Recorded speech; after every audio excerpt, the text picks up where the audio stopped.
Good evening. Good evening. My name is Christopher Banks, and it is a great honor and a pleasure to be here. I am a graduate, very proud Royal from the class of '86, and a great honor to be here tonight. I want to thank you all for supporting the Weinberg Memorial Library and for celebrating Dr. Brandy Schillace as the 2024 recipient of the Royden Davis Distinguished Author Award. Before we get too far into the program tonight, I think it's very important for us to take a brief moment, to pause, reflect, and remember the 6 Jesuit martyrs and their 2 companions who were executed 35 years ago today at the University of Central America. May their sacrifice inspire us to continue our mission to enrich the minds and foster understanding, especially among our youth, through great institutions like the Weinberg Memorial Library and the University of Scranton. May their souls and the souls of all the faithfully departed rest in peace. To the University of Scranton, thank you for this homecoming for me. It's a rare privilege to return to this place. So I thought I'd tell you a few little things and bring it through the night with this. So I was here when the ground below this building were tennis courts and basketball courts. How many of you remember that, right? And there was a time when Father Panuska was playing basketball with Jason Miller right after the championship season came out. And they did some photos there. He really wasn't much of a basketball player, but it made for a good photo op. You know, as a student here, it was really quite an exciting time, but I graduated from the university and I went on to Palau, where I was a volunteer with the Jesuit International Volunteers. And when I finished that, Bob Sylvester called me up and said, Father Panuska would like to meet you. I'm like, all right, what's he want me to do? Be an alumni program leader in New Jersey or something like that? I met with Father and he said, look, I'm looking for an assistant and I'd like you to be my assistant to the president. And I accepted, not knowing what I was doing and not sure he knew what he was doing. That role brought me to the conversation about the library tonight. I had the privilege of sitting in the meetings and phone calls between Father Panuska, Bob Sylvester, Bob Kelly, who was Harry Weinberg's accountant, and Harry Weinberg. And I was in the room when they asked him for his gift for the library. And it's really quite an exciting thing to be here tonight, because I remember that call and we had asked Harry for a very large gift. It was going to be the largest gift he had ever made. And he said, I won't do that, because they'd asked for a naming gift. And for those of us who are fundraisers, we know that meant 50% or more. He said, I won't do that, because I want the alumni to support this project. And they gave $6.2 million to start the library. And that happened. It was quite exciting. So I'll tell you one other thing and then we'll get started with this. I had the privilege of going on a trip to Israel right after the groundbreaking with Father Lally, Father Panuska, and Betty Reddington. And we were standing outside what is the upper room, waiting to go in. People were coming in and out. And I kind of wandered across the street a little, and there was this building. It was a Jewish social services building for the aged. And Harry and Jeanette Weinberg's name was prominently displayed on the wall in gold letters. And I motioned for Father and Betty to come over, and I said, look at this. See, we were already talking about how to put his name on the building, and they had decided they wanted to do it engraved. Father had already designed how it would look with the tablets from Moses, readings from the Old Testament and the New Testament, which is engraved right at the front doors. And he said, all right. As we waited around through Jerusalem, we kept seeing Harry and Jeanette Weinberg's name all over the place. And every time they were in gold letters. Every time. So we came back and Father met with Himmler and Kamad, were the architects. And he started redesigning what he was doing. And he got a little florid with the W. And so, okay. And we're on the phone with Harry and we're saying we're not going to put gold letters in. And he's like, well, what are you thinking? And Father said, we're going to engrave it. And Harry said, well, we do gold gold painting inlay. And he said, no, I don't think we're going to do that, Harry. And I was a young man, and some of you remember me when I was a student here. Dr. Bailey, I know for sure, wonders how I got out of his class. But irreverently, inappropriately, and totally out of my league, I just was frustrated.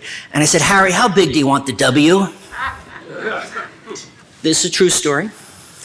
If you look at the inscription of the Weinberg Library, the W is larger than any other letter.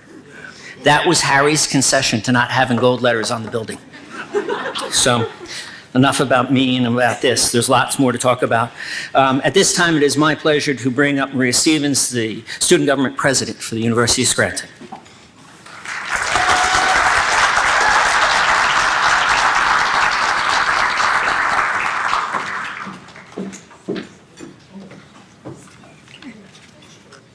So I will be leading us in our prayer.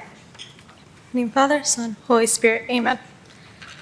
God of all peoples and nations, we gather this evening, once again, asking your blessings on our endeavors here at the University of Scranton.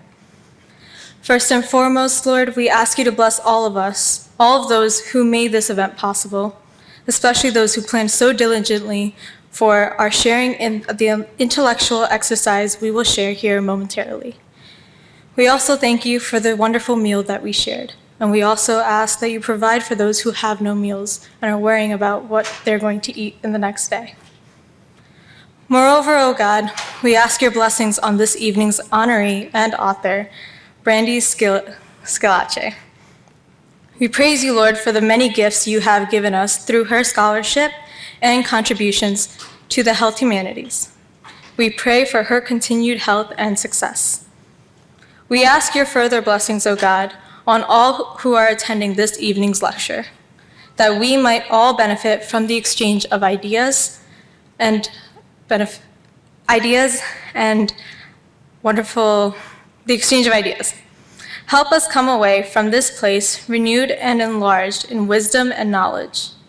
Finally, O God, we pray that you might continue to bless us and the University of Scranton, which exists for the greater honor and glory of your most holy name. For this we pray, amen.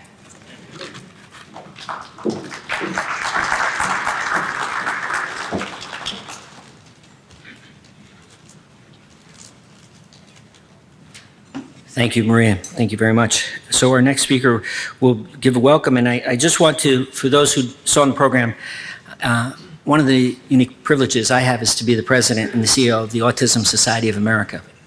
It is the oldest, largest autism organization in the United States, providing supports and services here. And Father Marino was very gracious with Jerry Zaboski to allow us to open an affiliate here to serve the northeastern PA area. It is one of our newest affiliates for the Autism Society. There are 70 of them. So thank you for that. And when I was reading Dr. Schillace's book, I couldn't help but notice how many times she was describing characteristics of an autistic person without telling us the person was autistic over and over again. She did it right at the very beginning of the book and then throughout it. And I told her earlier, I have my highlights on the margins, like that's a manifestation of characteristics of an individual who's on the spectrum. Another one, another one, another one.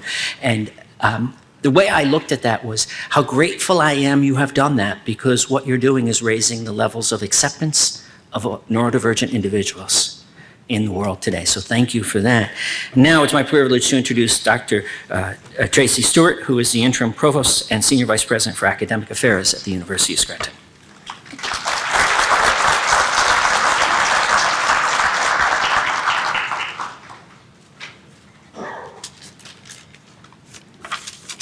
It's my privilege and honor to welcome you all here this evening as we take an opportunity to celebrate our distinguished author, Brandy Schillace. Dr. Schillace, I'm looking very forward to hearing what you have to say, and I'll explain why in a minute. But I also want to welcome you to the support of our Weinberg Library here at the University of Scranton. Jesuit education is a call to the best of human excellence, and the education itself approaches the human person with a focus on the development of the wholeness. And while there are many subcomponents to a Jesuit education, what is really at the heart and center of a campus is the library. And the library becomes fundamentally a beating heart for the students, for the faculty, for the staff, and for the community. It gives them a place and an opportunity to come, to expand who they are. It fundamentally is a place that nurtures that whole person. It opens the mind, it touches the heart, it expands compassion. It gives people an opportunity to learn about things and places and people and perspectives that they may never have experienced before. As I was thinking about the opportunity to do this welcome, I was really brought back to a period of my life in graduate school when I was more than a little bit socially amuck through some bad choices I had made. And I was looking for a place to live. And a professor that I was taking a course from introduced me to Jane and Arthur Hess, who were looking for a house sitter for a couple of months while they traveled in Europe. It was a bit of a daunting task because I was afraid I was going to kill all of the houseplants in the wonderful garden that Jane had. She was sort of farm to table before it was a thing. And I was also caring for their geriatric Irish setter. When Jane and Arthur came back, I assumed I'd have to find a place to live in the spring. But they invited me to stay with them through the rest of that academic year. They would not take rent, they would not take contributions to any utilities. And basically, as I was departing my time with them, they said, "You'll pay us back when you can do something like this for somebody else." And at the time, as a poor graduate student, that was quite a gift. But I realized, during my time with them and long after, that their gift was much greater than that. Jane was a retired librarian, K-12. Arthur was an attorney by training who worked for the Johnson administration and was responsible for a fair amount of the legislation on the war on poverty. They were voracious readers. They always had one or two books going, typically one nonfiction, one fiction. Arthur read the Washington Post and the Wall Street Journal cover to cover every single morning. And I sat with them at their table each night having these amazing conversations about politics and history and culture and art and literature and plants and cooking, because Jane really loved the cooking. And they were, in fact, participants in the local Friends of the Library in Charlottesville. And so they were very much involved, similarly to the group here, that promoted and developed and fundraised for that library. But for me, the big takeaways were what is really the arc back here to Jesuit education, that it is the whole person. It is the expansion of that person, it is the expansion of knowing. And as we learn more, it breaks down those barriers and it increases our openness to the value of difference and the unity where we are similar even when we are different. So this evening reminds me very much of Jane and Arthur and the lesson that I learned from them. Now, I have a confession to make. Dean Alicio gave me 2 of your books, and I had an opportunity to crack one today. And I really had to make myself put it down and take a shower so I could come here this afternoon. I felt kind of like that guilty kid, under the covers with a flashlight when the parent is banging on the door saying it's time to go to bed. So I'm looking very forward to hearing from you and learning more about your approach to writing and the book itself. Any author that hooks me that much where I don't want to put it down is someone I want to hear from. So thank you all for being here this evening.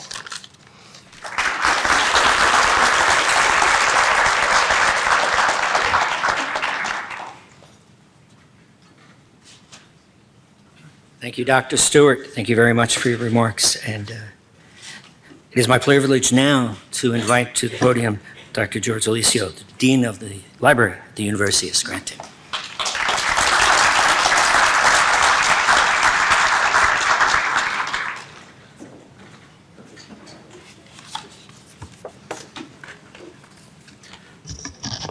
So thank you, Maria, for that moving invocation, Dr. Stewart for that warm welcome.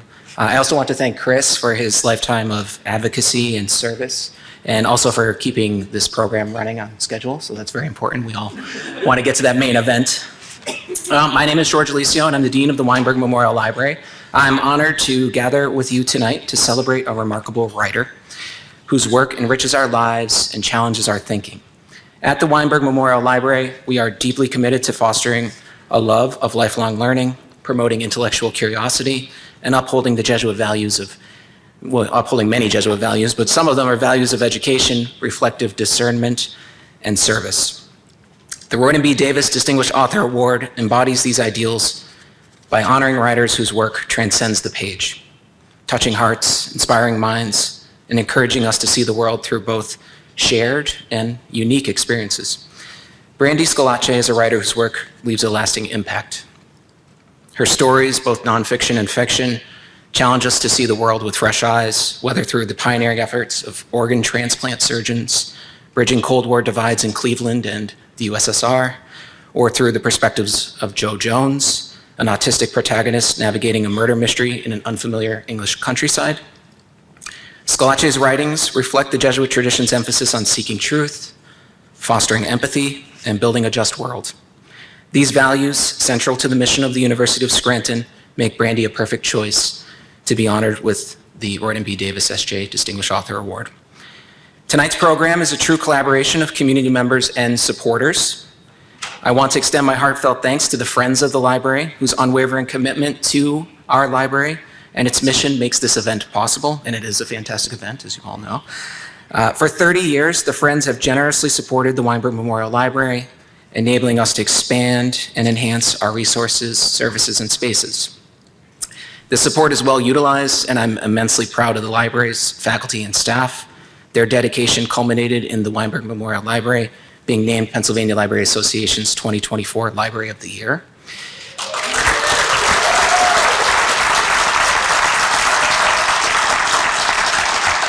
Which, among many things, is an acknowledgement of our professional service, our innovative projects, and our guiding philosophy of creating a welcoming and inclusive environment to everyone.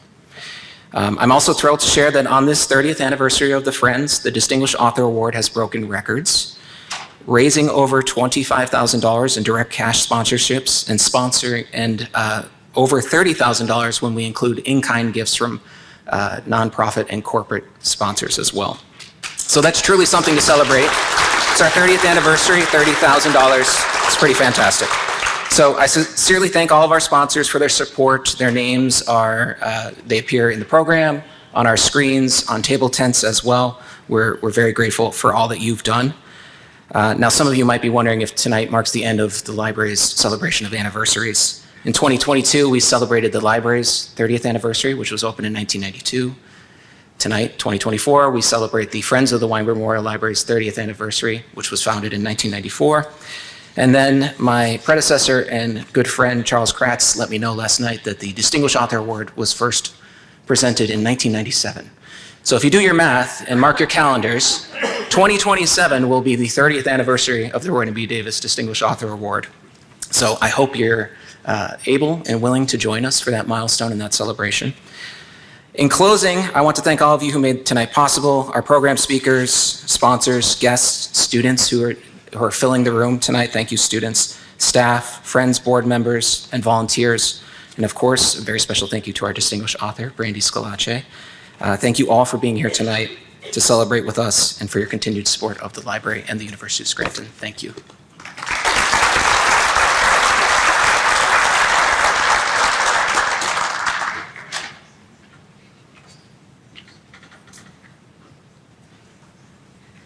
Thank you, George. Our next speaker, we all know him. So I thought I'd share a little bit of a story about how I got to know Charles. The building had just started to get built, and we were going through a hard hat tour.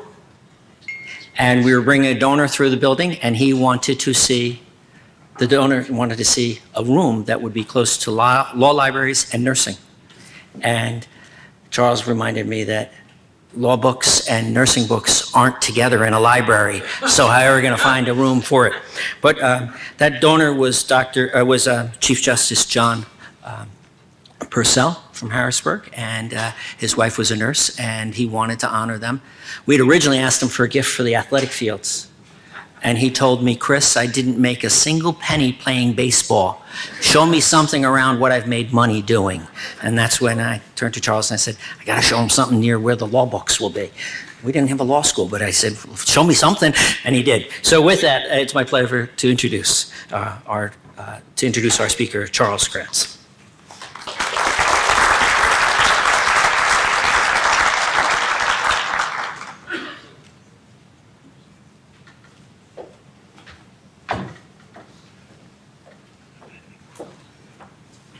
So, good evening. It feels like home week for me. I'm Charles Kratz, and I'm am Dean Emeritus of the Weinberg Memorial Library. I actually had the information fluency in my title in those days.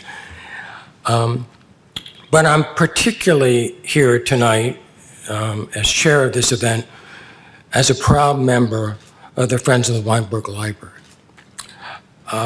You don't often get a chance through your history of your work life, et cetera, and your volunteer work to look back over 30 years. If you looked at the slides up there, you know, and I said this a couple years ago when I was retiring, I saw my life age in those slides. But it's a true honor to chair this event tonight. But I want to take a moment to talk about 1994. On a pretty warm summer night in June of 1994, the president of the University of Scranton, Al Panuska, and myself welcomed the first Friends of the Library Advisory Board to our campus. Actually, we met up in the Heritage Room, the 5th floor of the library, and it was a really special event because that was the night we actually formed the Friends organization and got our big start.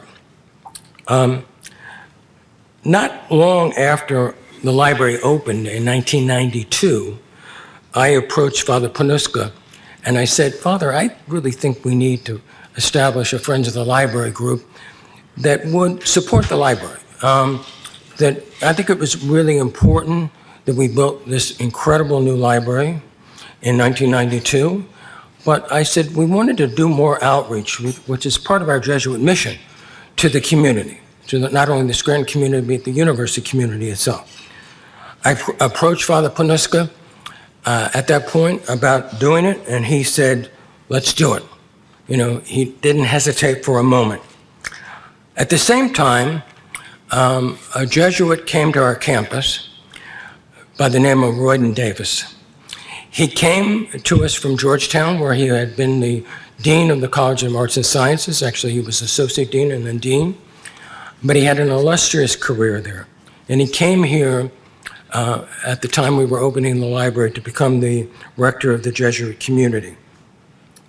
And I knew immediately, because I had met him at one of the introductory events when I came to campus, I said, this is somebody that I want to be president of the Friends of the Library, the first group. And lo and behold, I did some research, and he actually was on the Friends of the Library board at Georgetown for several years. And I talked to Sue Martin, who was then the university librarian there, and she said, you can do no better than Roy Davis. So, you know, obviously that's been a long time ago. We have two founding members with me tonight, in addition to myself, Professor Emerita Betsy Moylan, who's sitting there, and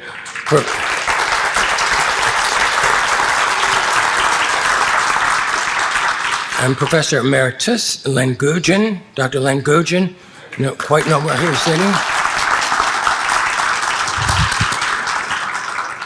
But it's very meaningful to have them with me tonight and to celebrate this.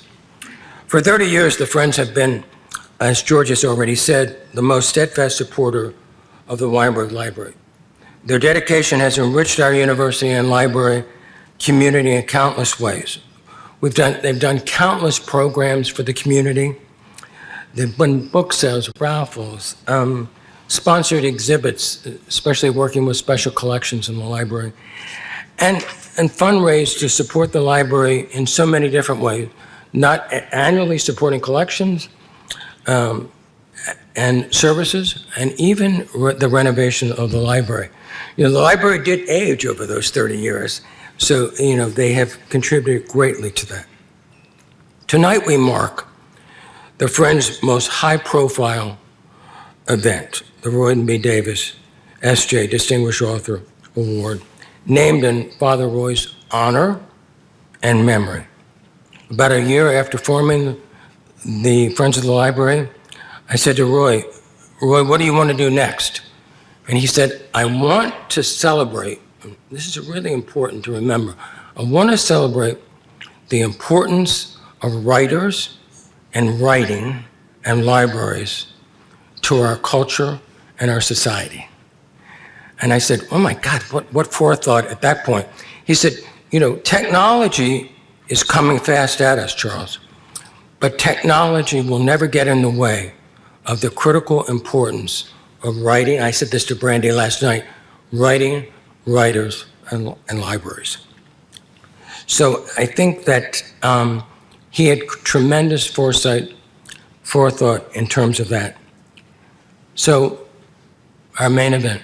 Since its inception, this award has honored 18 exceptional authors whose work spanned an array of genres. If you've been with us over the years, and I know a lot of people in this room have been here for many of these, it's included fiction, nonfiction, screenwriting, playwriting, and each of those recipients has shared their unique voice, you know, offering very valuable insights and perspectives that have truly enriched our understanding of the world. Tonight, we honor the 19th. Brandy Schillace, Ph.D., is an extraordinary scholar whose work bridges the fields of medical, history, humanities, and fiction. Her meticulously researched nonfiction books explore pivotal moments in the history of medicine, often illuminating the profound social changes that accompany these advances. Her writing has appeared in renowned periodicals, journals such as Scientific American, and she serves as editor-in-chief of the British medical journal, Medical Humanities Journal. In addition to her academic experience, you might have seen Brandy. She's a gifted novelist. Her celebrated work, The Framed Women, or Ardemore House, blends her research experience with storytelling talent, bringing to life not only a gripping mystery, but also an authentic and compelling portrayal of her neurodivergent experience through an autistic protagonist. Brandy is also a familiar face to many, having appeared on programs like the Travel Channel's Mystery of the Museum, PBS's Open Mind, and the History Channel. She hosts the popular YouTube podcast called Peculiar Book Club, which highlights and supports the work of fellow authors, giving readers and their writers a platform to engage in meaningful conversations. And despite her incredibly busy schedule, you know, in terms of advancing the work of others, she's found the time to write prolifically. And she has both nonfiction and fiction books coming out in 2025.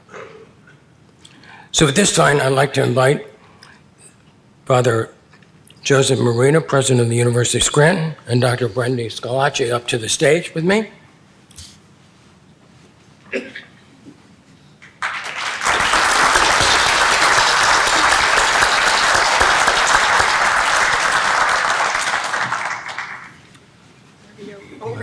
Over here. And I'm going to be reading the citation. Father, you can hand. For her many accomplishments across multiple disciplines and mediums, the University of Scranton is proud to present Brandy Schillace, Ph.D., with the Royden B. Davis, S.J. Distinguished Author Award in recognition of her outstanding contributions to literature, scholarship, and for the advancement of the writing profession. The citation on the stage here reads, the Friends of the Weinberg Library, award is presented to Brandy Schillace, Ph.D., noted author. Can use that forever. And the citation inscription is really important to me because it reads a quote from the Jesuit Gerard Manley Hopkins from his poems, the 4 early poems. I have found my music in a common word. Please join me in congratulating Dr. Schillace.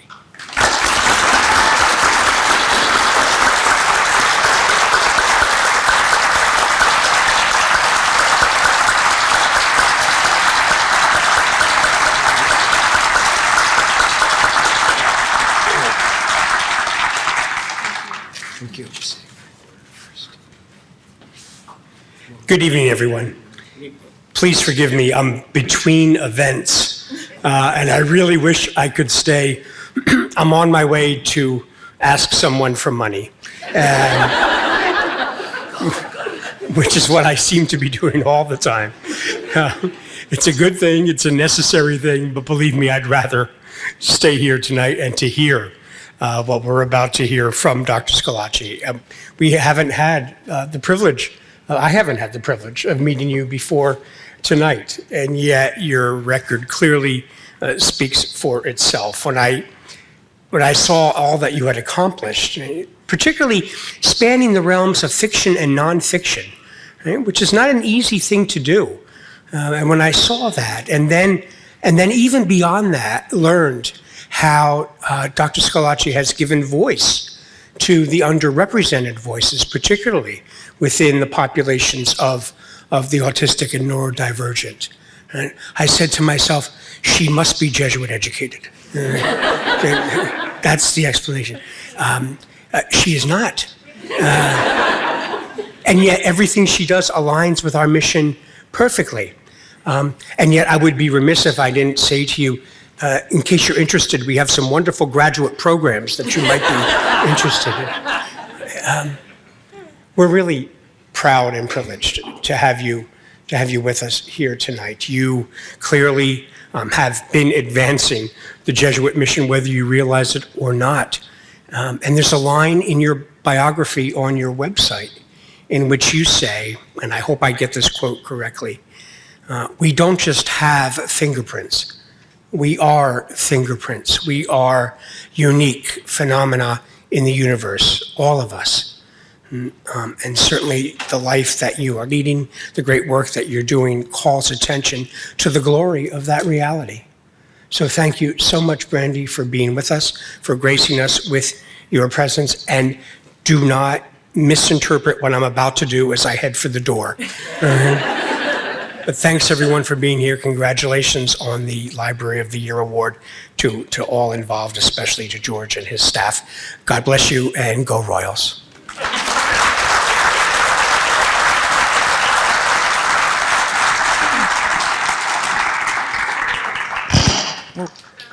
Gosh. First of all, before I say anything else, I want a round of applause for all of you, because 30 years, that's amazing. That's amazing. And it's a double 30 years, so that's technically 60, right? You can add those together. I'm here tonight to offer a message. I want to talk about hope and the unexpected, because so much of what brings me here tonight is made up of those two phenomena. We think we know what we want in life, and I had several people ask me questions, and they were good questions. They asked me, so what brought you to fiction from nonfiction? And the answer is, well, I tried to go to fiction first, but it's hard. Any of you who write know that it's difficult to get an audience. The world is big and it's noisy. And you can feel like you're shouting into a void sometimes. And sometimes you are. Or shouting into a hurricane might be a better explanation. It's so noisy out there. Social media, a constant barrage of news, the ways in which we can be contacted at any time, anywhere, no matter what is happening in our lives, is intrusive in ways that literally cognitive science is still trying to grasp. But the truth is, each of us has a path to tread. I decided that if I wanted to be a writer, the best way to do that was to write my way in. So I started off with blogs, and I went to journalism while having lots of other jobs. I was a mural painter. That's interesting. It's an interesting story. I made money painting murals, but I also wrecked my car in the garage of the place I was painting the murals. Kind of a bit of a wash, actually. I worked in business and finance for a short while. I was not terribly good at that. It's not because I can't do math. I can. It's just I wasn't great with all the repetitiveness of what I had to do. Ultimately, I thought, well, maybe what I need to do is go to higher education. I just need to keep getting educated. That'll be the solution. And all the while I was writing, I wrote a blog where I reviewed other fiction writers, mystery novelists, and then I made friends of those mystery novelists, because what you don't realize is that novelists are kind of sad, lonely people most of the time, and we don't make any money. So when someone calls you to say, like, hey, I think your work is amazing, would you come on my blog? You'd be surprised at the number of times they're like, yes, please. So I got to know amazing people: Christopher Fowler, Stephen Gallagher, Alex Grecian, amazing nonfiction writers too, like Mary Roach, Ed Young, who won a Pulitzer, I think 2 years ago, Carl Zimmer, who's a New York Times bestselling writer. And over time, I just kept writing, and everyone said, this isn't how people become writers. Wrong. That is how you become a writer. You just keep believing that you can. I did other things. I did get that Ph.D. That takes a long time, as it turns out. And then I became a professor, and I was a professor for a while, and I'm a medical humanities person, which is kind of hard to understand sometimes.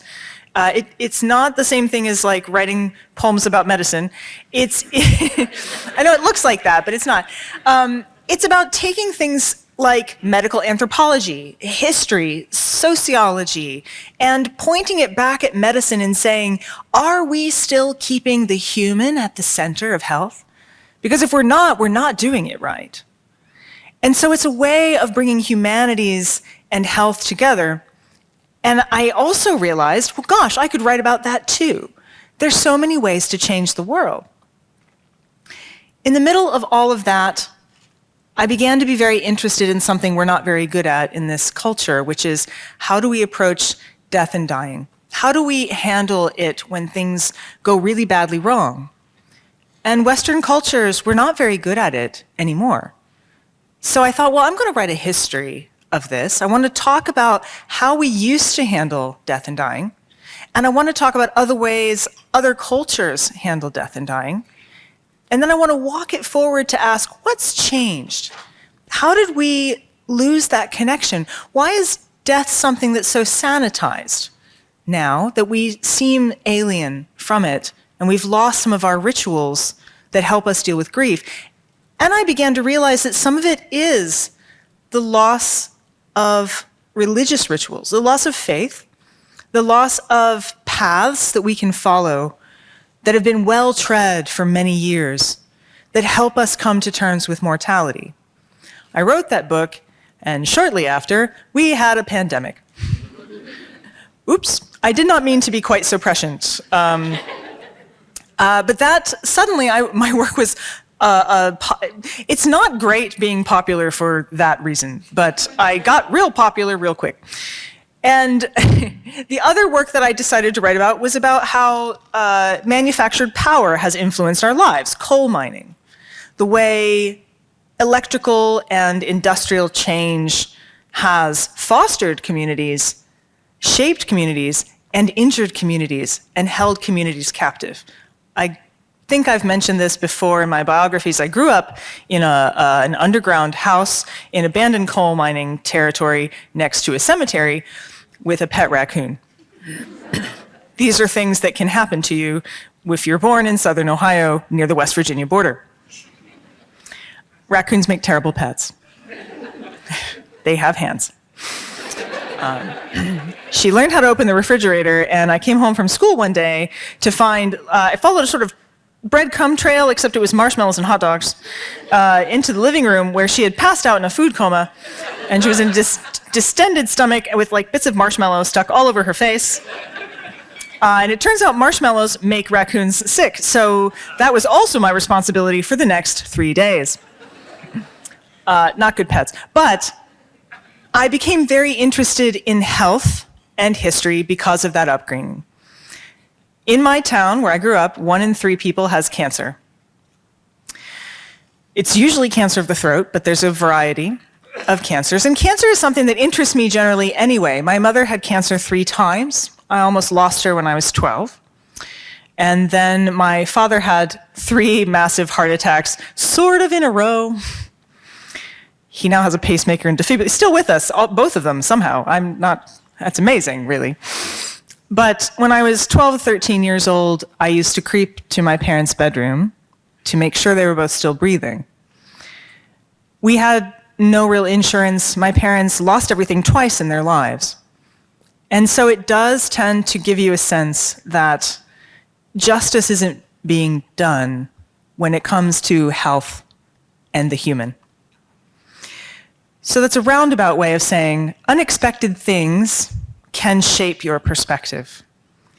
I got to work on social justice and medicine and the humanities. I ended up writing my books from that perspective without realizing what that perspective was yet. I wrote Death Summer Coat.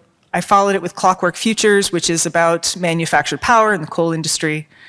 I then wrote Mr. Humble and Dr. Butcher, which is about Cold War, organ transplant, and also a surgeon who liked to take the heads off of things, and it upset a lot of people. It's complicated. But all along the way, each time, what I was really trying to grapple with was, how do we approach finding justice in an unjust world with systems that are broken, because none of them are as they should be, even the good ones. How do we be just in an unjust world, and how do we have hope when the unexpected happens? I mentioned cancer. I research cancer a lot, and in this year, I actually have a television show coming out in May called Unexplained Medical Mysteries, and one of the things I looked at a lot was the way cancer works and why so many people seem to have cancer. 50% of women will get cancer in their lives in the United States. 12.8% of women will get breast cancer. I found out on October 1st that I'm one of them. So I am here tonight because unexpected things happen, but I'm here tonight. 1 week ago Friday, I had a double mastectomy. I'm a little sore. But I'm here because showing up is one of the ways we make the world a better place.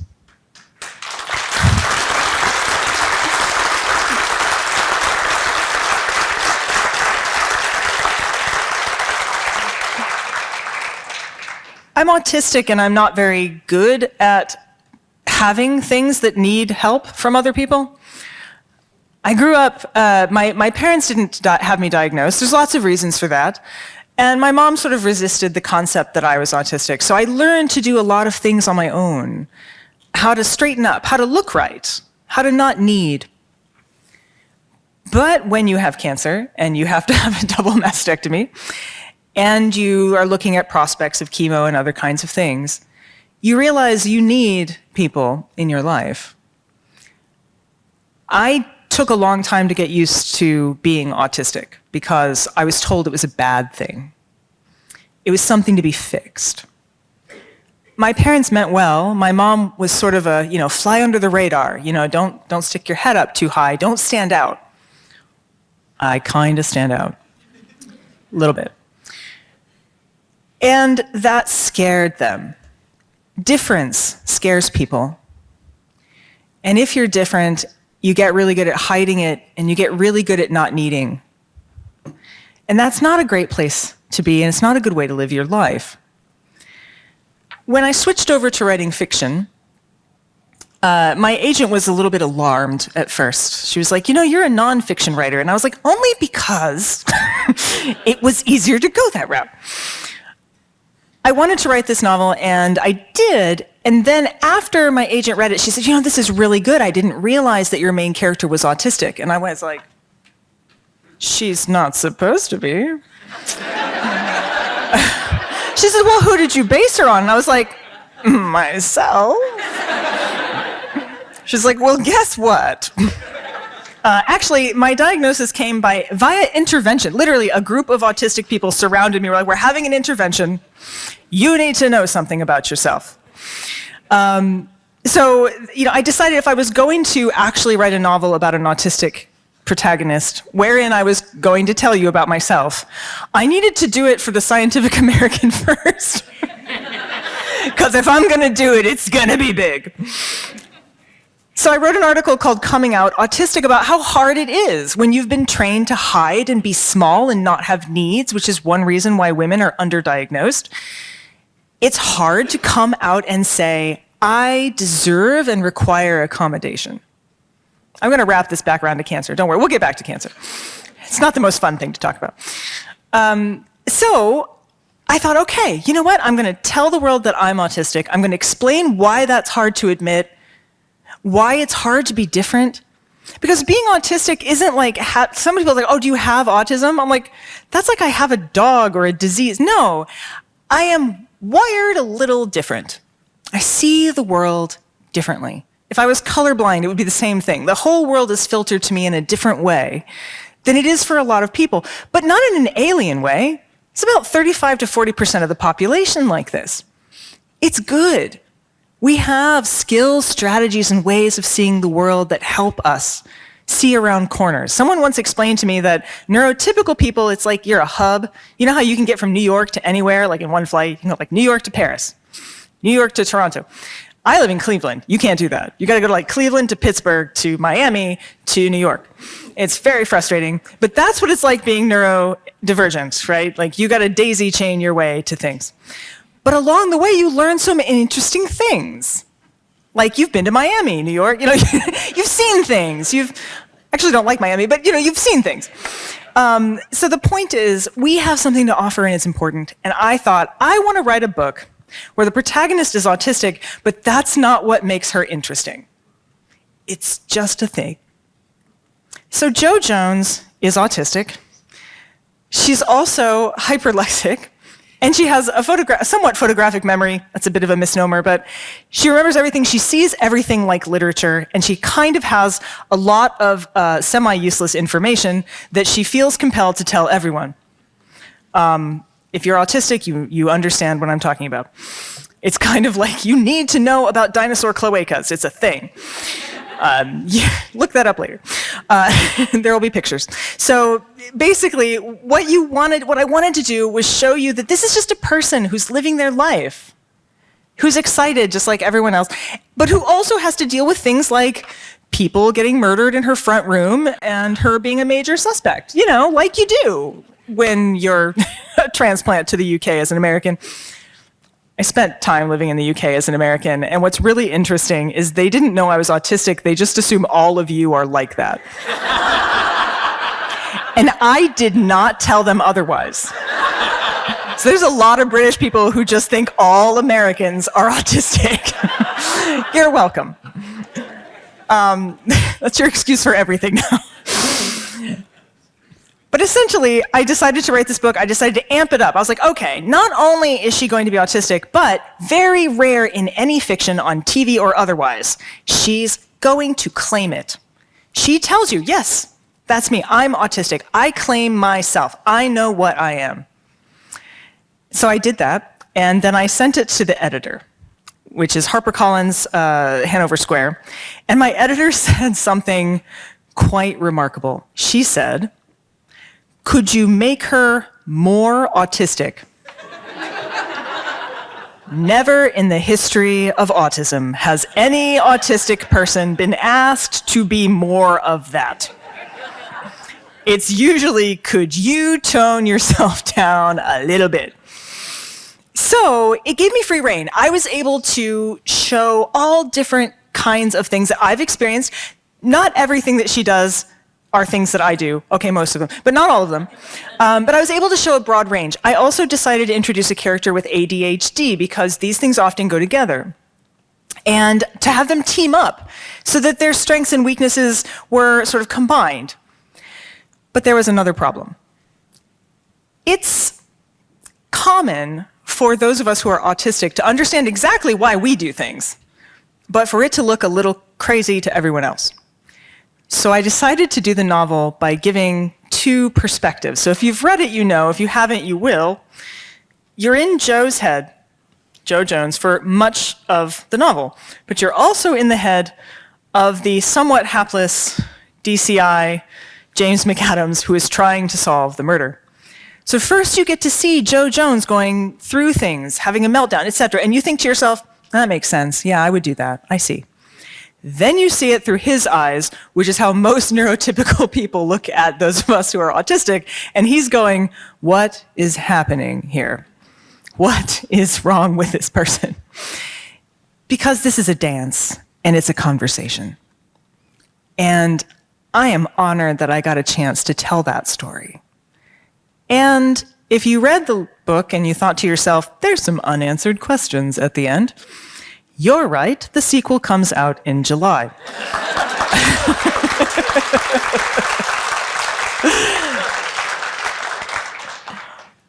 But life is unexpected, isn't it? As I'm celebrating this book, this award, I'm also dealing with some somewhat upsetting news, which is, yes, we did get the cancer. We got all of it by getting all of me.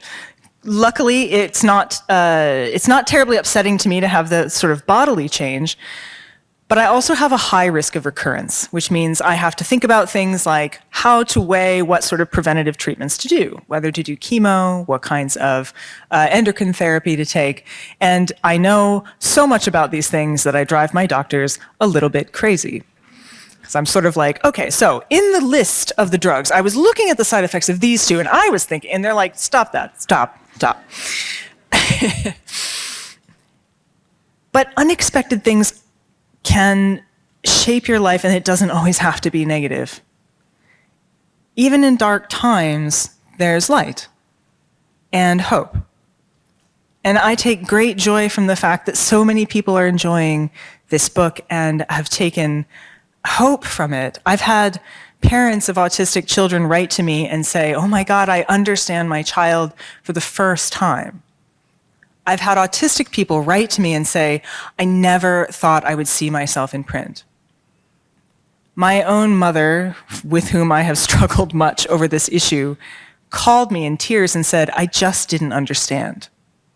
And my dad was like, yeah, that makes more sense. Stoic that he is.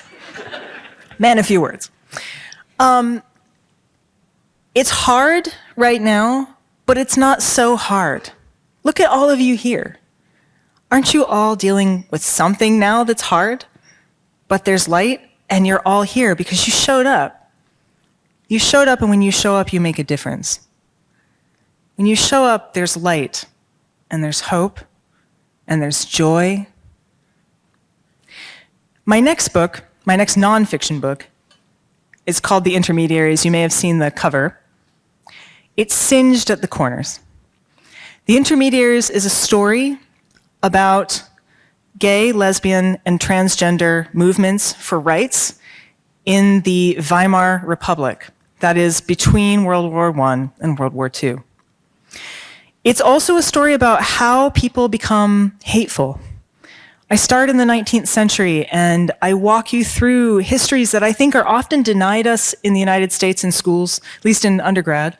Or not undergrad, the other one, before that. The first 12 years, those years. And I was shocked to learn things. I didn't know these things. The ways in which so much developed at the same time, ideas of fear, ideas about distress at difference, thinking that difference could hurt you. Misogyny was rife in this time period because women had entered the workforce, and men feared that they might not be able to compete, they might lose their jobs, but they also just feared something was different. That's not how it used to be. It's not how it was. Difference and change frightens people.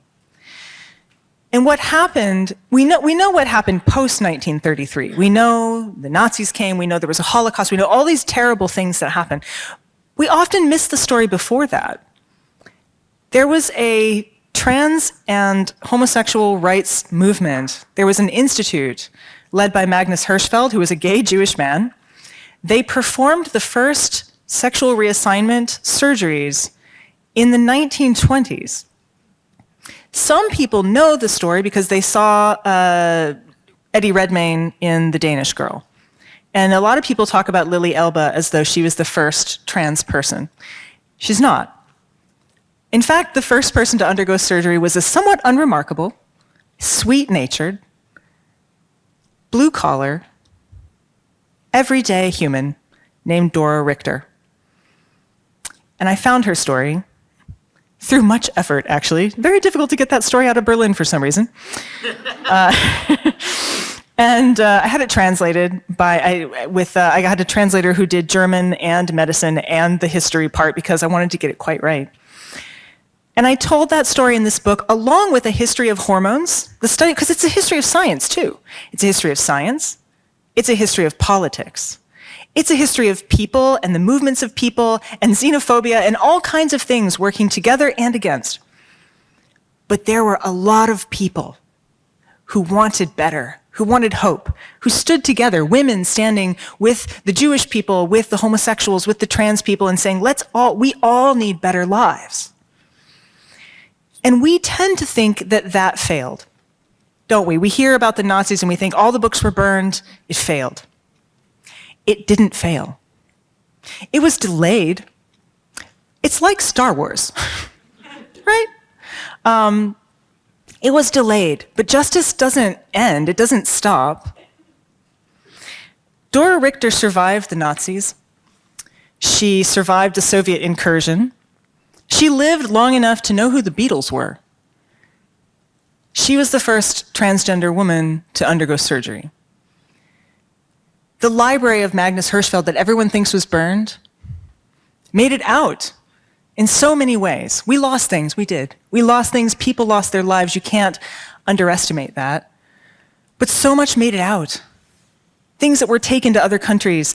Magnus Hirschfeld did a world tour and seeded LGBTQ movements in the United States, in Europe, in China, in Hong Kong, and in Russia. It made it out. We make it out. Not everything gets burned in the fire. There's been a lot of unexpected things that have happened to me since October 1st and to the rest of us since November 5th. But just because they're unexpected doesn't mean times have turned dark, or that there won't be better days, or that you can't have hope, or be a strength in your community, that you can't show up and be there, because it matters. Because you all matter in this room. You matter to me. You matter to each other. You matter. Dora Richter lived her whole life as herself. She lived a life of joy and happiness. And when there are people who hate, and when there are times that are dark, and when things aren't going right in your own body, living a life of joy is an act of great rebellion. And it's an act for God. Thank you.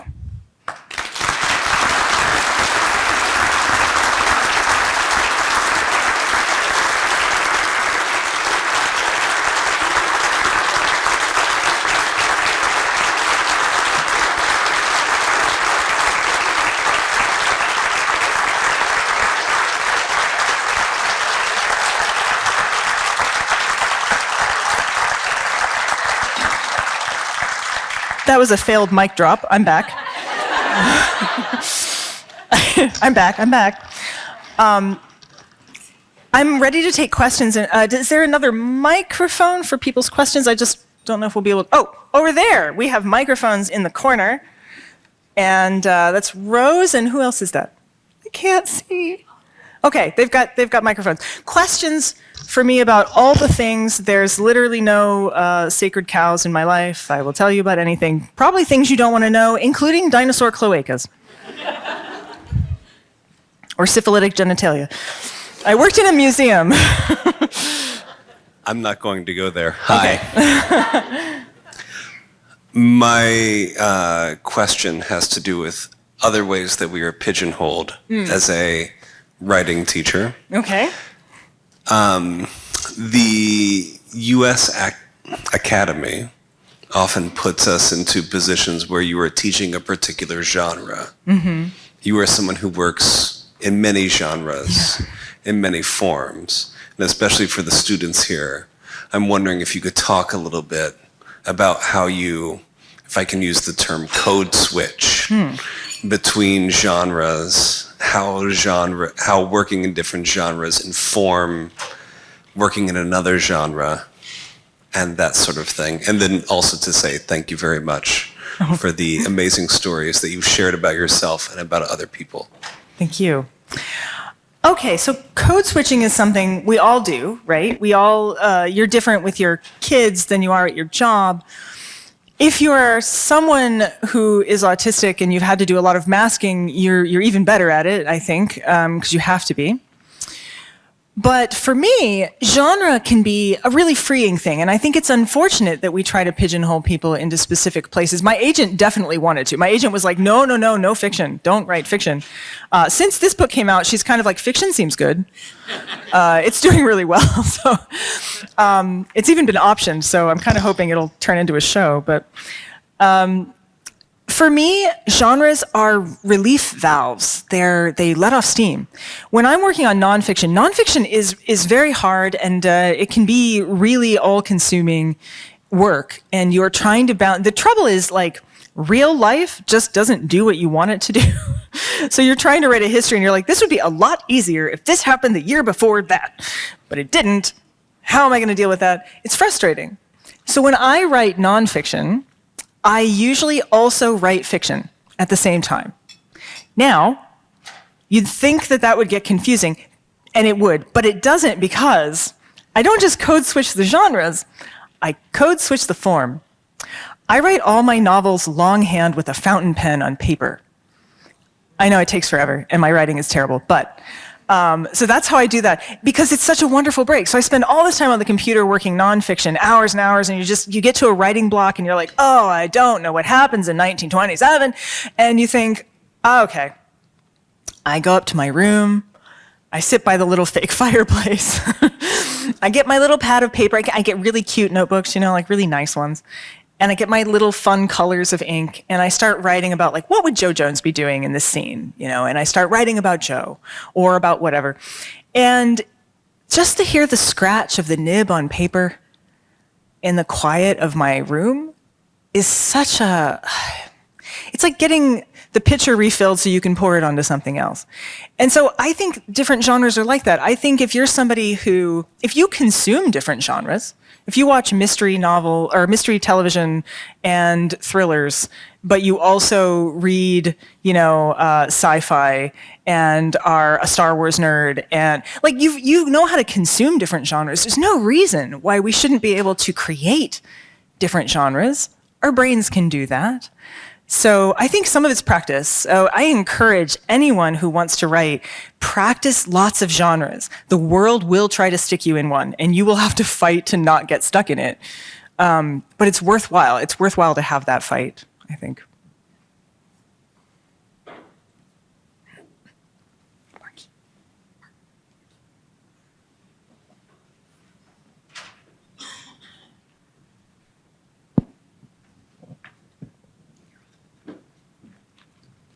Sorry, this question is not that deep, but I was just wondering, when you're writing a mystery, do you kind of know the whole thing before you really start writing it, or are you figuring it out with the rest of us while you go through it?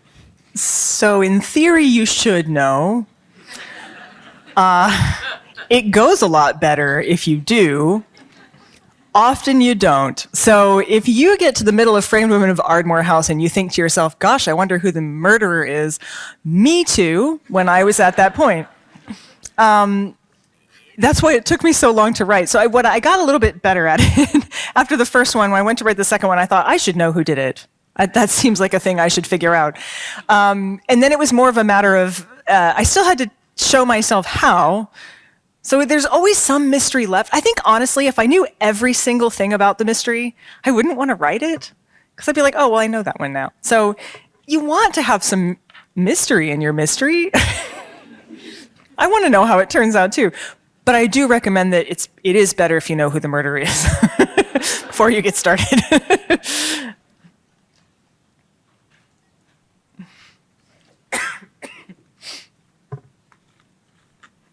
I love that question, by the way. I get that one a lot. I'm always like, oh, guess what? Nope.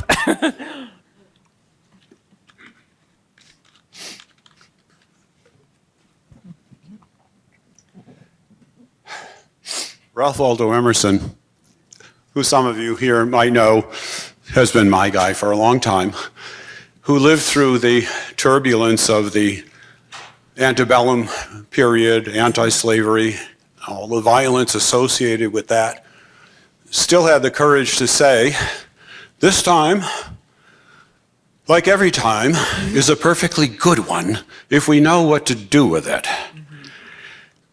This doesn't seem like a particularly good time to me right now, but I was wondering what you think we ought to do with it. Just a little question after that last one, sure. No big deal.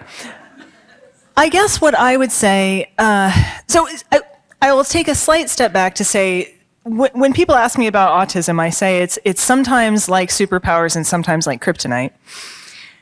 But it's also something, I think there's a reason that there's a percentage of people who have autism. You are wired a little differently.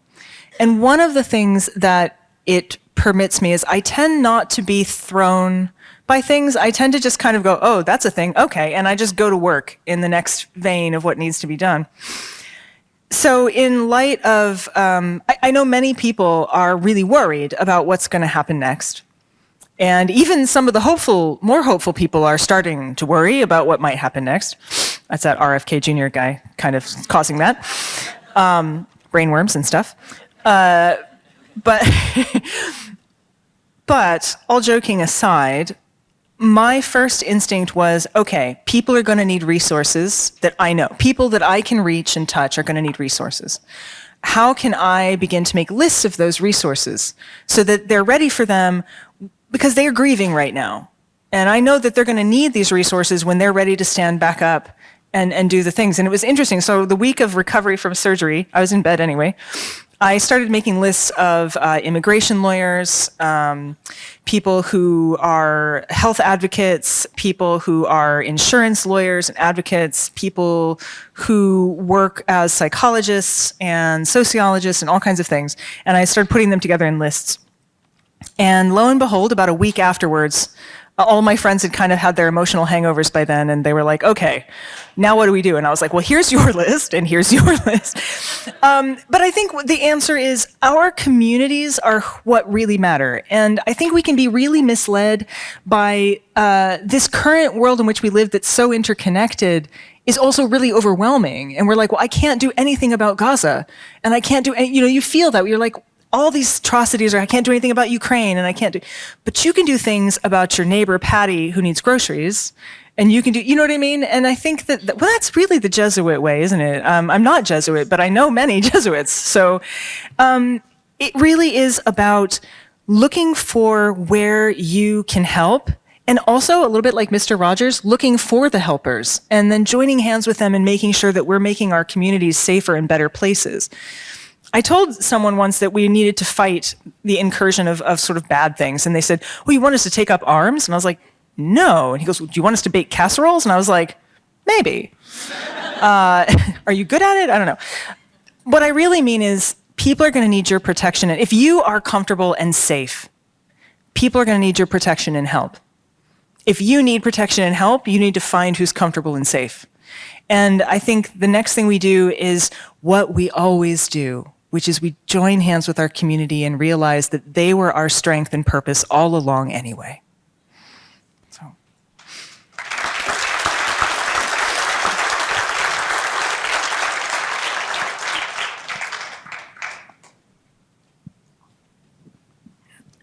Hi. Was there ever a mystery author that truly fooled you and inspired you when you were writing your novel? Gosh. So I love a lot of mystery novels, mystery novelists. I really love the classics, Najayo Marsh, Agatha Christie. But if I'm going to talk about whose writing style inspired me in this book, and this is a complicated one because I don't read her books anymore because they're very dark. But in terms of writing style, Louise Penny, particularly in still life, yeah, she just has this way. And this is not me trying to break my arm and pat myself on the back or anything, but like often I read things and I think, I could write that. When I read Louise Penny, I'm like, I couldn't write that. She just has a way with words where she can make 3 sentences speak an entire world into existence for you, and it's just like you just walked through a wormhole or something, and it's amazing. And I thought, I can't do that, but I'm going to do as close to that as I possibly can in this book. So if you have any wormhole experiences while reading this, you can thank Louise Penny for that. Thank you for doing this as a great event. I have a non-literary question, and quite frankly, it's an autism question. 25 years ago, the autism diagnosis rate was 1 in 10,000. It is now 1 in 36. And I'm not sure even people in this room may understand what those numbers mean. And I think the comment is that I think, especially at a university where hopefully public policy comes from, I think we do a poor job, unfortunately, of including successful people with autism in the conversation about what public policy should look like. 1 in 36 means that in some ways we're becoming an autistic community. We're becoming an autistic world. I'm a bit of a geek, a data geek, and I know in the country of China, for example, last data set I saw was the diagnosis rate in China was 1 in 100. That should be sort of a bellwether because it's the largest country in the world with the highest population. This is a major issue. I really appreciate your being here, but give us your thoughts because, again, I think we don't do a good job, including people with autism, on what that conversation should be. What should we be focusing on when we talk about public policy, which we need to address, again, with those numbers. And again, thank you for being here. Certainly, thank you. Well, if you had a writer in residency program and you wanted me to come back, I would. I think for me, I actually mean that. I really think for me, it's that we need to normalize the fact that there is no normal. I'm really tempted to write my next nonfiction book and call it Typical and show just how weird typical people are. Because there's just no real like my mom used to say normal is a setting on the dryer. Like it's not a real thing, you know? And I think one of the challenges is that for many years, autism has been treated like a thing that's wrong with you that you should fix so that you fit in society.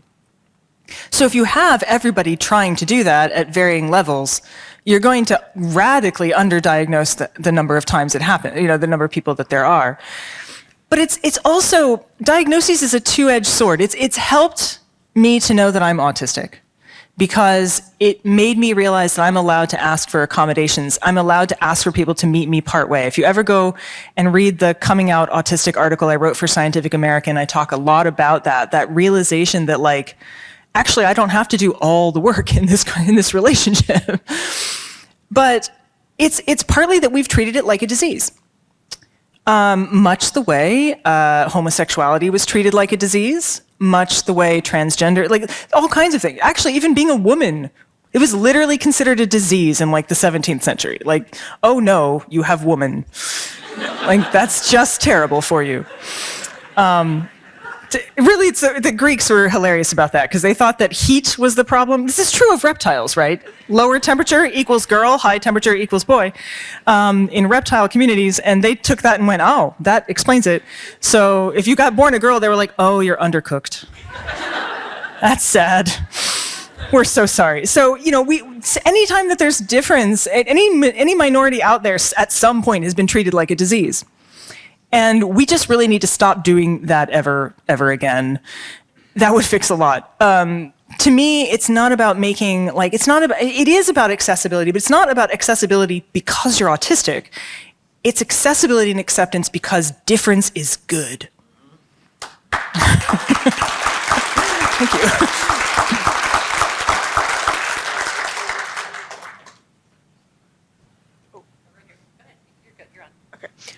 So given your background and that you already have one Ph.D., do you think you'd ever want to go into counseling because you're such a great advocate and you understand the patterns that have gone through history? So of course, it may make you better at talking to people saying, hey, we've got this issue going on in society right now, and I know that's hard to struggle with, but given history, probably 20 years down the line, it's going to look like that. So have you ever considered going into counseling work? That's an excellent question. It partly underestimates how bad I am with people. And I'm a terrible introvert, actually, who has extroverted herself this evening, so it's fine. But that would terrify me, actually, as a job. But I end up, it's not like it doesn't happen. I end up, I created a Path to Publication program at the journal that I ran when I was the head of the BMJ to try and help people, not just from the Global South, but also from other under-supported communities, so disabled scholars, LGBT scholars, early career scholars, students, like help them get into print. And I'm leaving the journal, and I thought I was leaving that behind, but it looks like I'm going to end up doing that for the Institute for Medical Ethics instead. So I don't mean to counsel, but it kind of happens anyway. But shared experience is important because I think one of the best things for me was meeting other autistic people, and you just look at each other and you go, oh. Right, okay. And then it's just all of a sudden you make sense, and the rest of the room you're like, okay, it's them. No, that's not true. I don't us and them it, because we're in this together. And so, no, I haven't thought about it, but I do end up doing a lot of counseling along the way. Two of the characters that I really love are Eleanor Oliphant is perfectly fine, and also a sister in the book The Good Sister by Sally Helpworth. Mm-hmm. And what I liked about those characters is they take the people they encounter at face value, so that if someone approaches them in a certain way, they deal with them that way, and they don't engage in decoding what it is they mean or applying something over that. How is that in neurodivergent? Because they don't come out and place those characters on a spectrum. Right. So it's remember that whole superpower kryptonite thing? You're right. I absolutely do that. And the good part about that is I tend not to. I think what I've realized by taking things at face value is the world is never as good as we hope or as bad as we fear, and that's true of people as well. The downside is I can be fooled, and I have been. Because I do take things at face value. I absolutely assume that you are who you say you are. And that sometimes empowers people to be who they want to be. But there are going to be bad actors sometimes too. And I have been fooled. But I've always kind of felt like taking people for who they say they are, as they are, has so many more benefits than it kind of makes it worth the risk of sometimes being wrong. It also means that I did try to learn how to decode behaviors with which I drove my husband insane for the first 3 years of our marriage. Because I was like, what does that frown mean? What does that sign mean? What's that mean? And he's like, it doesn't mean anything. So it's better for me just to see people and understand them as I see them. And if I'm wrong, I really hope that they correct me rather than be angry, but it does happen sometimes. But I'm all about open communication. I always tell my friends, like, if you're angry with me, you need to tell me because I won't know otherwise. I'm going to assume when you say you're fine, I'm going to be like, oh, good. So I think it encourages all of us to be a lot more honest with each other. But that is how it affects me. If people ask me how I'm doing, I'm probably going to tell you, and that's not always socially acceptable.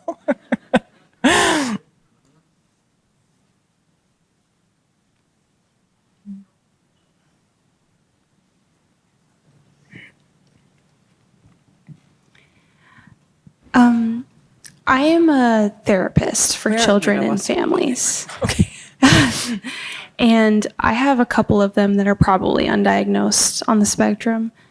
And I wonder what you would say to a young child like yourself who is undiagnosed, what you would say to them to encourage them when their families just are obstinate about, like, no, there's nothing wrong with you, and against treatment. Mm-hmm. I think on one level, so I have encountered this in my real actual life with a nephew. And I think on one level, I'd say there isn't anything wrong with you, but there is something about you that is different and that deserves accommodation. I think sometimes parents are afraid because it's that wrong with you words again, isn't it? And parents are afraid. They don't want there to be anything wrong with their child. And there's some good reasons for that. Historically, women were often blamed when their children were autistic. They were told, oh, you're a cold mother. It's because you weren't a good mom. All kinds of just terrible things. So people have this fear of wrong. So some of it, I think, either talking to the children or talking to the parents, is helping to recast neurodivergence not as something that's wrong, but as something that's different, like your hair color, your eye color. Even things about you physically that you can't change. You're diabetic, you have high blood pressure, whatever. There's something about you that's different that needs attention and accommodation, but it doesn't mean that you have a wrongness in you. So, because I do think that it's important for students to understand that it's hard for kids because you're trying to help them understand the acceptance of difference without attaching quality labels to it, right? This is a good difference, this is a bad difference. Just that difference is okay. But it can be very difficult because I think, if the parent says there's nothing wrong with you, and then you say, well, you have something that you don't want the child to internalize, that means there's something is wrong with me, right? So it's really, really delicate, but I think so much of our language around all kinds of diagnoses has become filtered through, quite frankly, eugenics, honestly. I just finished a book that kind of is about that. This concept that somehow there's a perfect way to be and there just isn't, Oh.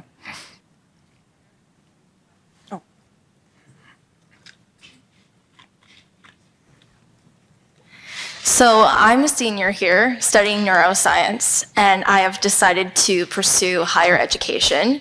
And my father is actually a special education teacher at the high school level. So autism and autism awareness has been a huge part of my life ever since I was a child.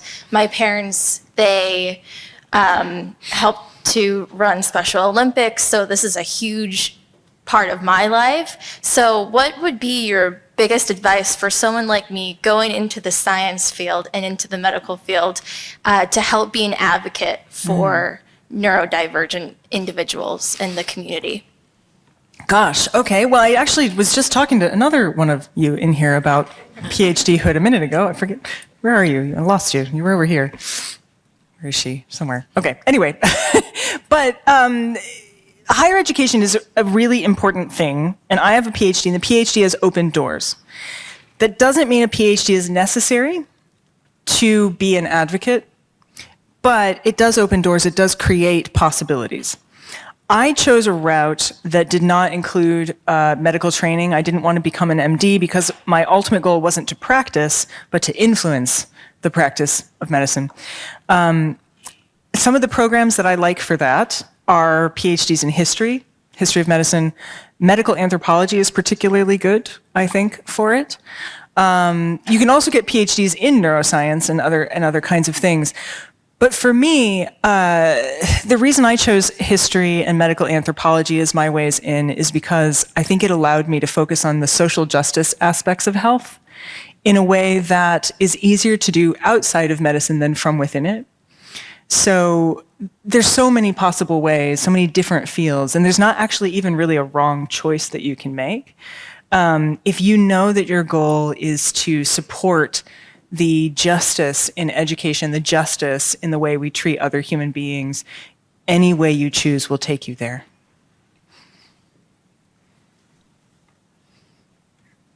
Hello? Okay, we're good.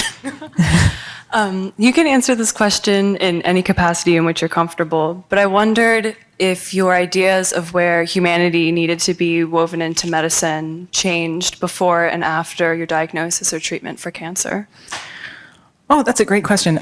They've remained largely the same, which is, I've actually had really good treatment, I have to say. I was with the Cleveland Clinic. They're fast. I was diagnosed on October 1st. I had the first surgery October 18th, and the next surgery November something. Well, a week ago Friday. So they're quick about what they do, and they do offer a lot of counseling and things if you need it. I got asked a lot what my relationship to my breasts were, and we don't like have long walks on the beach or anything, so I didn't really have anything to say. But it was there. It was there. Where I find, so I actually have to say, in terms of breast health and the Breast Cancer Center at Cleveland Clinic, the humanities was woven in really tight, and I was quite surprised because I haven't had that experience in other aspects of medical practice. So it isn't to say that it isn't there at all, but in so many ways, we have kind of specialized ourselves into a corner. I like to tell people about the history of medicine because that's what I do. But you used to, if you looked at old anatomy textbooks, Degotte, Vesalius, it was a whole body anatomy. You saw the whole person. And then over time, you start to see anatomies of like only eyes, only arms, only. And with that specialization, you ended up actually having people who were just looking at arms, and they weren't really seeing the whole connected person anymore. And I would say around the turn of the century, you started to see that kind of, because early 20s, doctors still largely had degrees in philosophy, in the classics, in ancient Greek, in all these different areas. And that kind of ended I'd say, around the time of the First World War. And it's been really, really sad to see because now we are trying to engineer humanities back into medicine when it was already there.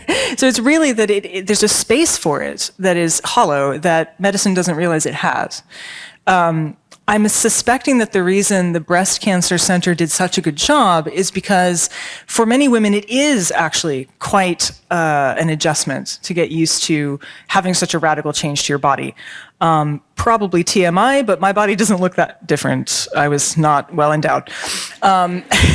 So I look kind of the same. But I do think that it can be a very psychological experience for people and that they realize that health outcomes dipped quite dramatically if they didn't take care of those concerns. At the same time, I have a friend that I lost last year to cancer, to bone cancer, Arabella Proffer. She was an artist and an author, an amazing woman. She died at 44 this past year. Her experience of cancer treatment was not like that. So I'm not quite sure why we've sort of figured it out for breast cancer, but not in other areas. I suspect it's because of women who are survivors of breast cancer. And I think survivors have led that charge to bring humanities into that kind of care. So I think the only thing that's changed about my experience since this has happened is I'm like, wow, they're doing it right over there. They need to get in touch with some of these other departments. I think it's almost always led by people and patients. And the problem we have is we often expect it to be led by doctors who, in this day and age, are rather overwhelmed and overworked and often can't and just aren't able to lead that charge. So I think it comes to us. It comes to us. One final question.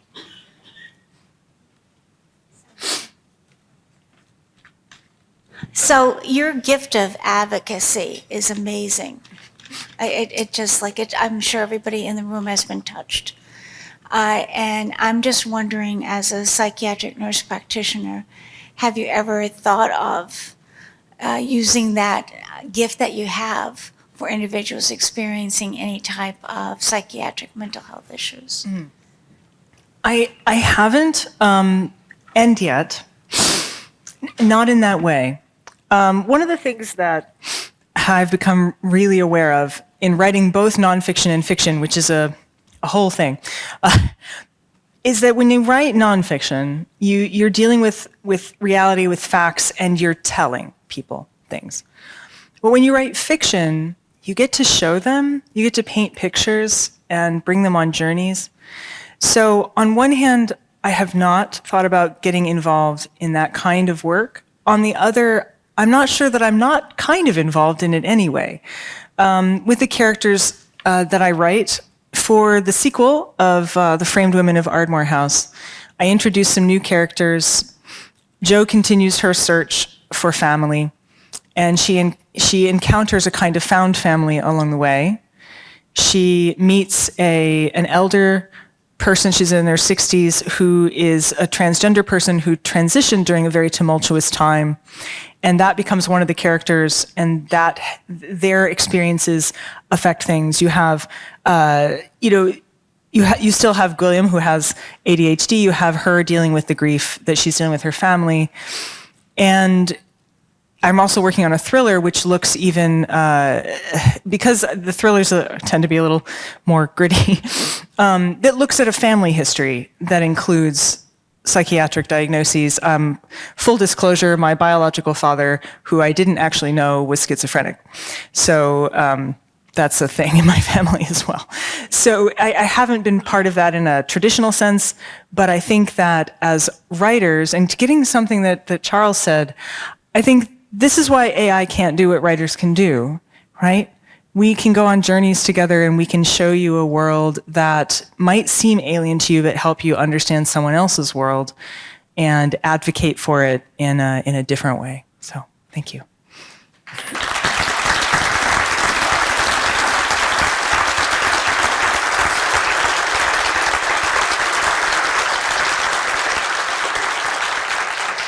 You guys are amazing. Thank you very much. I'm really glad I was here. Thanks.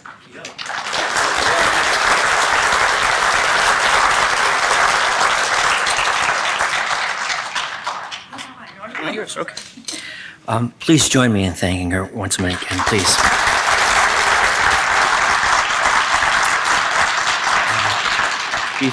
Before I introduce the president of the Friends for the Weinberg Memorial Library, I'm going to take the liberty of addressing the gentleman's question about advocacy. It is the work of the Autism Society of America. It's our primary work to spend time on the Hill and make systemic change in what is happening at the federal and state level. And to Dr. Gugin, this is what I wrote to my staff after the election. I recognize that some of us may be displeased with the outcomes of the federal and state elections. Parentheses, I'm very disappointed about losing Senator Casey, a great champion for the disability community in this country. I know we're doing the recount, I know that. I wanted to tell my staff, the Autism Society will continue to passionately pursue and promote policies and legislations that support the autism community and the disability community, no matter who is in office, in which building they work. That's the work we have to do together, all of us. Dr. Schillace, I wanted to just tell you that as the president of the Autism Society of America, I hear firsthand the experiences you shared with us tonight from parents and daughters and women. The least diagnosed community is the women in this country. And the original prevalency rate was much higher than you spoke of, and it was because we only diagnosed fourth grade boys in 8 states in this country for so long. We've only started to increase that. And the plight that we are working with at the Autism Society is under our health equity issue.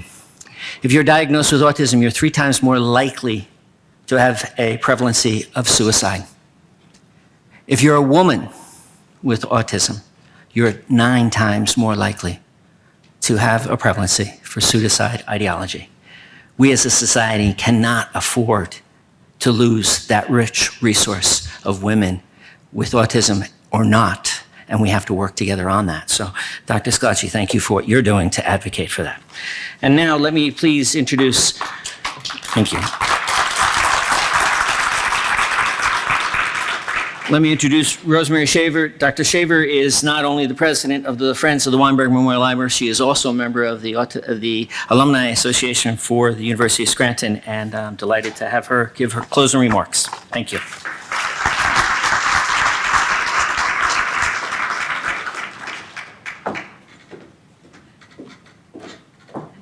Thank you, and I don't know what else there is to say, but I'll try to sum it up. And first, I wanted to thank you, Brandy. As I was thinking of what to share in these closing remarks after hearing from you and hearing from Chris and George and Charles, I recalled the words of the poet Mary Oliver, who's also of Ohio. And in her essay Upstream, she wrote, attention is the beginning of devotion. And that has become one of my favorite quotes. And tonight, Brandy, you've called us to attention in so many ways.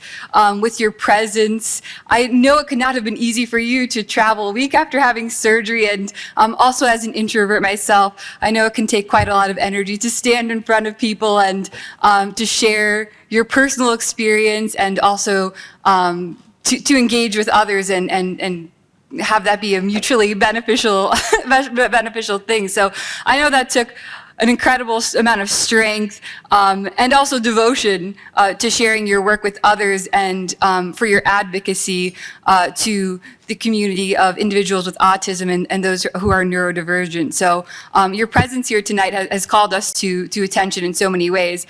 And I'll say I was thinking of that quote even before hearing you speak, because you bring such attention to the characters and the places that you describe in your work. If you haven't read Brandy's work yet, I know you will after today, because it is quite inspiring. And in her work, she weaves together science and the humanities and human experience in a way that really brings to life the characters and the places that she's describing. And I know from talking with Brandy over these past few days that she has a lot of care about those characters. She's very invested in the outcomes for them and invested in their lives. And for that reason, I know that she, and also I'm excited to see what Joe Jones does next, and I'm sure that we all are. So I thank you, Brandy, for sharing with us tonight and being a presence and calling us to attention in the many ways that you have.